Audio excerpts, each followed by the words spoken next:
Purpose, क्या purpose है life का? अच्छा, पर्पस के साथ और एक चीज़ जुड़ी हुई है, फुलफिलमेंट। जो भी चीज़ हमें फील करवाती है वो हमारा लाइफ का पर्पस हो सकता है। जैसे कि किसी को कुछ पसंद हो करना, वो करके उसे फुलफिलमेंट मिलती है। और जब वो हम सेल्फलेसली कुछ करते हैं, वो बहुत ही अलग लेवल की फुलफिलमेंट होती है, अलग लेवल का सेटिस्फैक्शन होता है। और वैसे भी देखा जाए तो बहुत सारी जगहों में, शास्त्रों में, सभी जगह लिखा है कि सेल्फलेस जो कर्म है, हमारा निष्काम जो कर्म है, वो हमें ऊंचाइयों तक ले जाता है, मतलब पर्पस तक ले जाता है। और पर्पस ही वही है, ऐसा कहे तो भी चलता है। क्या हो सकता है वो निष्काम कर्म? हमारी जो विशेषताएं हैं, हमारी जो खासियतें हैं, खूबियां हैं, वो हम यूज़ करें सबके भले के लिए, पूरी समष्टि के हित में। समष्टि मानी पूरा वर्ल्ड, पूरा वर्ल्ड मानी हमारे मतलब लोगों होते हैं, कुछ कोई भी होता है, मतलब हमारी जो भी विशेषताएं होती है उसको हम जब सेवा में, किसी की भी सेवा में अर्पित करते हैं, तो वो जो संतोष होता है ना, वो वाइज पीपल सेज दैट कि वो जो संतोष होता है वो बहुत ही अलग लेवल का संतोष है। वो सच का संतोष होता है, मतलब अंदर से जो डीप सेटिस्फेक्शन आता है, एक फुलफिलमेंट हम जिसे कह सकते हैं, वो फुलफिलमेंट है। तो ये बहुत ज़रूरी है कि हमारी, जैसे कोई आर्टिस्ट हो गया, उससे पेंटिंग बनाई और वो लोगों को बहुत पसंद आई, तो वो आर्टिस्ट अपने पर्पस को फुलफिल कर रहा है।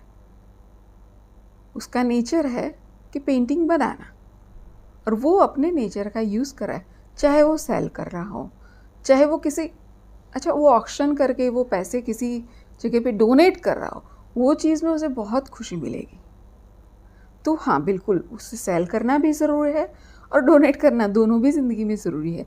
हमारी ज़रूरियातें पूरी करना भी ज़रूरी है और इतना ही ज़रूरी निष्काम कर्म है। सेल्फलेस जो हम काम जिसे कहते हैं, वो भी इतना ही ज़रूरी है हमारी लाइफ में।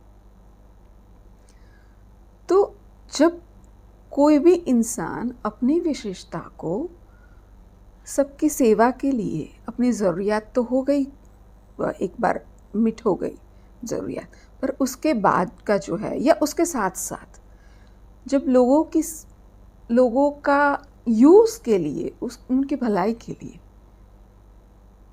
चाहे किसी को फैशन में रुचि हो, तो सबके लिए वो जो प्रोवाइड करता है, तो वो एक जो यज्ञ जो बात करते हैं कृष्ण गीता में, वो स्थूल लेवल पे जो यज्ञ है वो हमें दिखता है, वो यज्ञ है। लेकिन जो सूक्ष्म लेवल पे जो यज्ञ है, वो ये है कि उसको हम इस तरह से ले, अपना कार्य जो है उसे यज्ञ की तरह करें। तो जो भी हमारा पैशन है वही हमारा पर्पस बन जाएगा। तो बिल्कुल पैशन से हमारी ज़रूरियात तो पूरी करनी है, उसके साथ साथ जब हम समष्टि के हित में योगदान देते हैं, तो वहाँ बात कुछ और हो जाती है। तो वहाँ पे ना लाइफ इतनी सुकून भरी, इतनी ब्लिसफुल हो जाती है कि जैसे उसकी बात ही नहीं हो सकती। तो मतलब ये निकलता है कि जो पैशन है वो फॉलो करना है हमें। पैशन यानी कि जो भी हमारा स्वभाव है, उसका मोटा मोटा अर्थ हम ले लेते हैं, हमको जिसमें भी रुचि है वो अब अपने लिए तो काम करते ही जाए, पर जो दूसरे के लिए जब करते हैं तो वो एक फुलफिलमेंट में बदल जाता है, वो हमारा पर्पस सॉल्व कर देता है, वही पर्पस बन जाता है लाइफ का। और वो बड़ी सुंदर चीज़ है कि जो चीज़ हमें पसंद है वो अपने लिए, और वो देखना आप, जो अब चीज़ हमें सच में पसंद होती है ना, वो हम बहुत खुशी खुशी सबके लिए करते भी हैं। वो बहुत नेचुरल है, ऐसा लगता है जैसे कहने की ज़रूरत नहीं। तो ये बहुत ही सुंदर है पर्पस फाइंड करना, और उसके लिए ज़रूरी है अपना पैशन फाइंड करना। ठीक है। तो कोशिश करेंगे कि हम जो अगला वीडियो है उसमें वो कवर करें कि पैशन को कैसे फाइंड आउट करें, या पैशन जो भूल चुके हैं उसको कैसे रिकनेल करें। ठीक है, मिलते हैं फिर।